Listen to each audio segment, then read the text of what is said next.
guys, welcome back to Perfume Vegas. I'm Holly Golightly, and today's video is my last and final Scentbird for the year, for the moment, for who knows how long. December was the last month that I received a subscription from Scentbird, and we'll see. Last time I stopped for like 4 or 5 months and then started again. We'll see. It just depends on how, what kind of new perfumes that they get. Anyway, before I jump into this, though, I want to say a big thank you to everyone who has visited my channel, who has liked, commented, for the subscribers, for the non-subscribers, for every one of you who has come to visit me here in Perfume Vegas. Thank you so much. 2022 was probably the best year I've had on YouTube, and I've been on YouTube for some time, but I appreciate you all, and I am so curious to see what 2022 brings me. I said 2022 already. I don't know what year it is. Oh my gosh. I will be doing a no-buy in January. No-buy perfumes, no-buy of any type of fragrance product, no-buy everything except for essential type of items.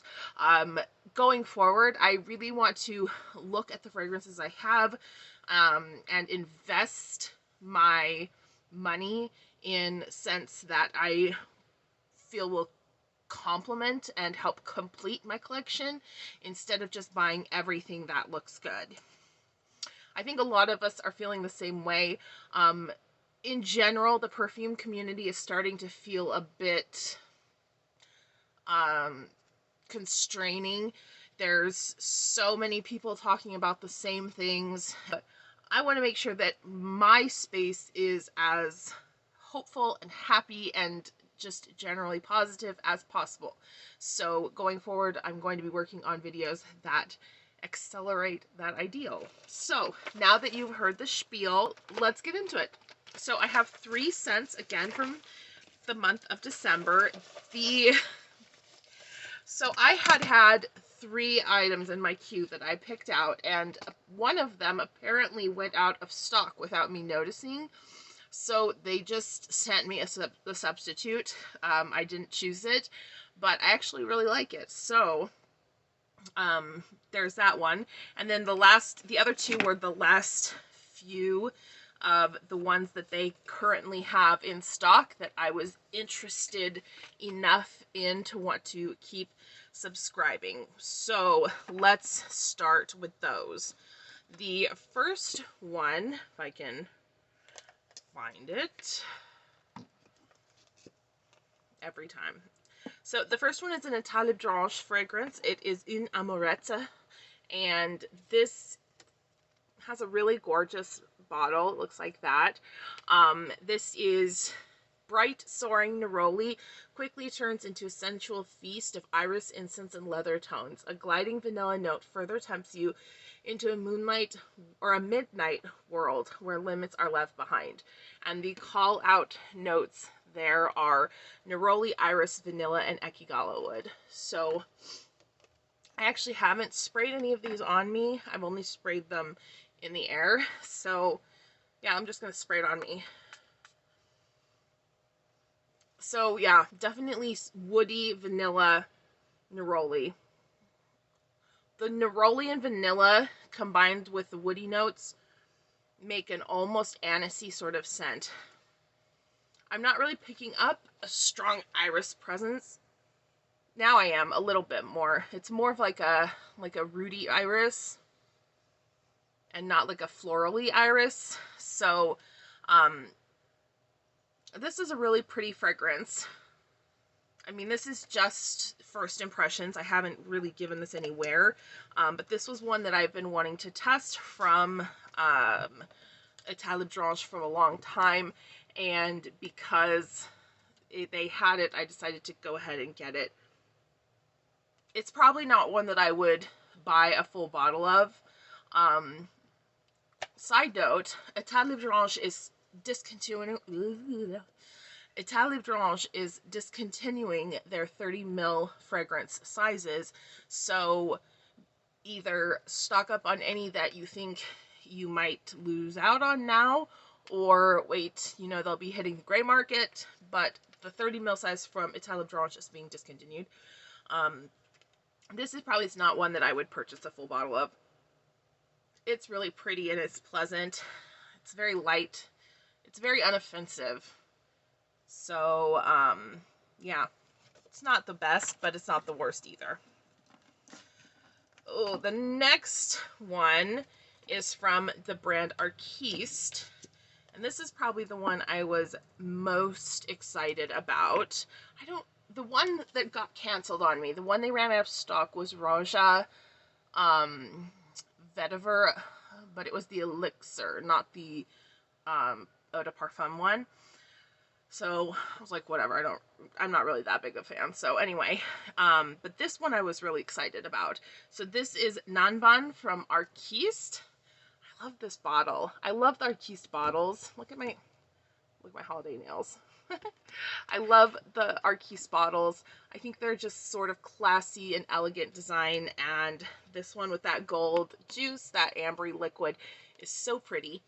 Nanban is a woody and smoky oriental fragrance, heavy, captivating, and addictive like liquid gold. The call-out notes here on the back are Persian Saffron, Coffee Absolute, myrrh, frankincense, and sandalwood. So very heavy, very resinous. I like Arquiste fragrances a lot. I think they're a very nice niche fragrance house. Oh, that myrrh and frankincense is coming up with the saffron. Ooh. This is pleasure. This is pleasure to my nose. It's not heavy. It does say heavy in the description here, but it doesn't feel heavy on my skin. It feels very rich. It feels very much like something a rich person would have worn. Like, it smells like something a very wealthy person back in like feudal times would have adorned themselves with that saffron, with that frankincense and myrrh. But it's definitely not heavy. It's a very luxurious feeling, and it smells totally unique from anything I've really smelled, even though it has notes that are pretty similar to a lot of other fragrances. This one on first sniff is a definite love. I would, again, couldn't say for sure until I give it some time, but Arquiste Nanban gets a thumbs up from me. The last one is the one that Scentbird chose for me, and I was honestly surprised at how much I liked it when I gave it a sniff. It's the MCM designer fragrance. So MCM is a Spanish luxury house, I believe. I believe they're from Spain. If it's not, I'll correct myself in the comments here. They sell luxury goods. They have grown in popularity. The brand has grown in popularity, I've noticed, with a lot of the South American clientele that come here to Vegas. So this, I believe, is their first fragrance offering. It's just called MCM, and it says, Fragrance Deconstructed, remixing classic perfumery with new technologies. MCM offers a transformative new scent expression. Hyper-real raspberry, natural hand-picked jasmine, clean textured woods, and sheer ambrox come together for a boundary-pushing universal fragrance. And then the call-out notes are just the ones they said. Hyper-real raspberry, natural hand-picked jasmine, clean textured woods, and sheer ambrox. So when I gave this a sniff, I saw that note, like those notes, and I was like, oh, raspberry and ambrox, and wasn't really thrilled. But then when I gave this a sniff, it's so pretty. It's lightweight. Again, it's like heavy enough that this would be, you could wear this all year round. It's not going to be too heavy in hot climates, but it doesn't get like weighed down in cold climates.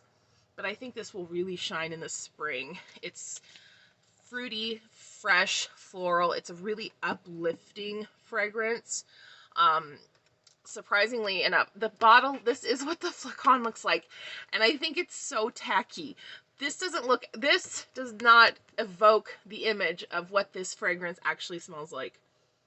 This makes me think of something leathery, ambery, something much more heavy.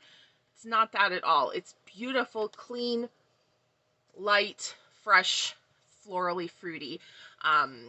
Very, very pretty fragrance. I've been looking to pick up a partial bottle of this since I first tested it. Not one that I would go out and buy a full bottle of, because I think it's a little bit on the pricey side for a designer. And I don't wear this type of fragrance all that often. But yeah, I've been keeping my eye out for a partial bottle of that because I like it a lot. Very nice. It's just very, very uplifting. It's a nice springtime type of fragrance that would put you in a good mood. So those were my final Scentbird scents. At some point in the next coming weeks, I'll try to do kind of a roundup of the fragrances I've received since last March and tell you which ones I think are worthy of buying a full bottle and which ones maybe were quite a bit duds. But until then, we'll just, Scentbird is done. I'm not interested in getting into any other fragrance subscriptions. I'm not doing anything like that. I'm not in the, that's not what I want to do right now.